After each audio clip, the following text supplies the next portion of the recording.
क्या तुम्हें लगता है कि तुम्हारा 11th वेस्ट हो गया है? क्या तुम्हें अब हेल्पलेसनेस फील हो रही है? क्या तुम्हें लगता है कि अब तुम्हारा जेई या नीट क्लियर करना पॉसिबल ही नहीं है? 11th के एंड तक लगभग 50% स्टूडेंट जो जेई या नीट की तैयारी कर रहे होते हैं वो ऑलमोस्ट गिव अप कर देते हैं। यस, 50%।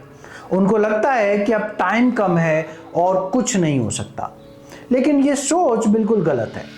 मेरी पूरी जेई की तैयारी सिर्फ 8 महीने की थी।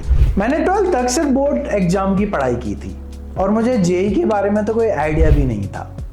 मैं 12th के बाद कोटा रिपीटर बैच में गया जो 8-9 महीने का होता है, वही मेरा प्रिपरेशन टाइम था। अगर मैंने 8-9 मंथ में जेई की तैयारी की तो तुम्हारे पास तो पूरा 1 साल है। तो ये सोचना कि 11th में पढ़ाई सही से नहीं हुई है और अब कुछ नहीं हो सकता, ये एक इल्यूजन है। मैं तुम्हें 8 पॉइंट स्ट्रेटजी बताता हूं जिसको अगर तुम फॉलो करोगे तो आई गारंटी यू कि तुम 12th को कॉन्कर कर पाओगे और तुम्हारा फाइनल रिजल्ट तुम्हारी एक्सपेक्टेशन से भी अच्छा होगा। चलो शुरू करते हैं।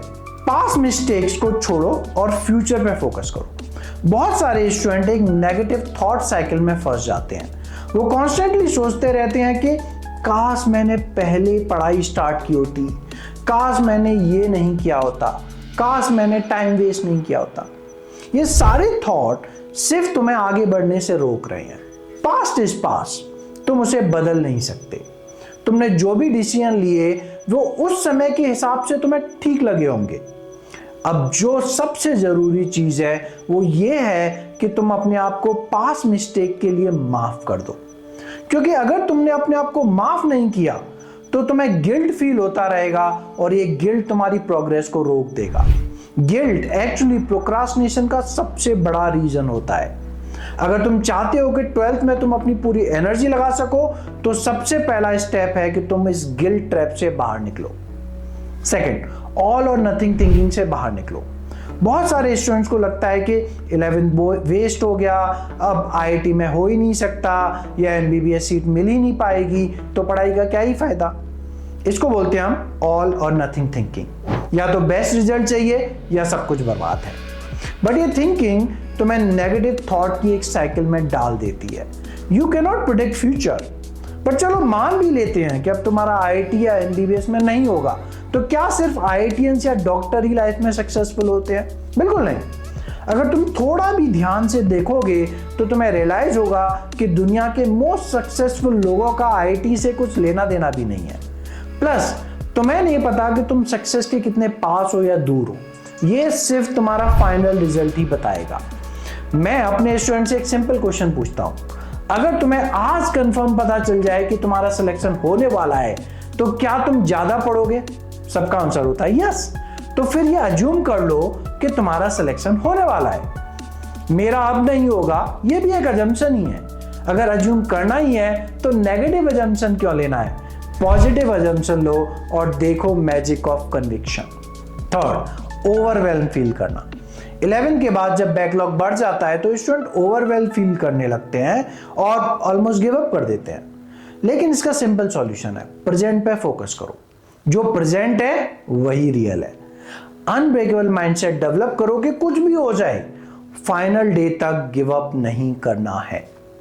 फोर्थ, डेली रिवीजन का टाइम फिक्स करो। तुम्हारा 11 का सिलेबस खत्म हो गया है, मतलब 40-50% सिलेबस कंप्लीट हो चुका है, तो रिवीजन कंपलसरी है। जो स्टूडेंट रिवीजन नहीं करते उनको 12th के एंड में रियलाइज होता है कि वो अब 12th का सब कुछ भूल चुके हैं। फिर रिवीजन कंप्लीट करना बहुत मुश्किल हो जाता है। इसीलिए डेली 1 आवर रिवीजन के लिए या वीकली रिवीजन का एक शेड्यूल बनाओ। फिफ्थ, डिफिकल्ट टॉपिक को अवॉइड करना बंद करो। बहुत सारे स्टूडेंट जो टॉपिक डिफिकल्ट लगते हैं उनको अवॉइड करते हैं, ये सबसे बड़ी गलती है।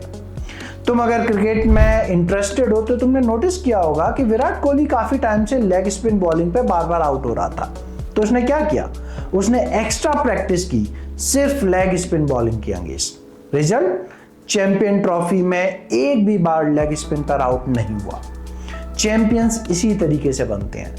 अगर कोई टॉपिक डिफिकल्ट लग रहा है तो उसको एक्स्ट्रा टाइम दो, उसको समझो और इंश्योर करो कि अगली बार वो क्वेश्चन तुम सॉल्व कर पाओ। सिक्स्थ, रिकॉल मेथड यूज करो। बहुत सारे स्टूडेंट रिवीजन के नाम पे री रीडिंग, हाईलाइटिंग या शॉर्ट नोट्स बनाते रहते हैं। काउंटलेस स्टडीज हैव शोन कि मेथड इनइफेक्टिव है।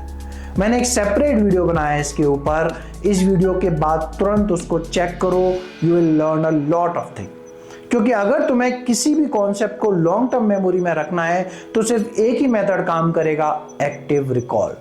तुम टॉपर्स के इंटरव्यू देख लो, वो बोलेंगे कि मैं कॉपी में लिख लिख के याद करता था, मैं फाइनमेंट टेक्निक यूज करता था। ये सभी एक्टिव रिकॉल टेक्निक ही हैं। अगर तुम अभी भी रिकॉल का यूज नहीं कर रहे हो तो you are just wasting your time. 7, mock test attempt करो। काफी स्टूडेंट मॉक टेस्ट मिस कर देते हैं ये सोच के कि प्रिपरेशन कंप्लीट नहीं हुई है। ये बहुत बड़ी गलती है। मॉक टेस्ट लर्निंग का पार्ट है, क्योंकि टेस्ट देने से पता चलता है कि तुम्हारे एक्चुअल में क्या आता है और क्या नहीं आता है। मार्क्स मैटर नहीं करते, इंप्रूवमेंट मैटर करता है। 8, टेस्ट एनालिसिस करो। अगर तुम टेस्ट देते हो लेकिन उसका एनालिसिस नहीं करते हो तो तुम बहुत बड़ी गलती कर रहे हो। अगर मार्क्स कम आए हैं तो नेगेटिविटी में जाने की जगह सोचो कि कहाँ गलतियां हुई, क्या फिक्स किया जा सकता है, क्या नेक्स्ट टाइम बेटर किया जा सकता है। अगर तुम इन स्ट्रेटजीज को अप्लाई करोगे तो तुम्हें इंप्रूवमेंट कुछ वीक्स में ही दिखने लगेगा।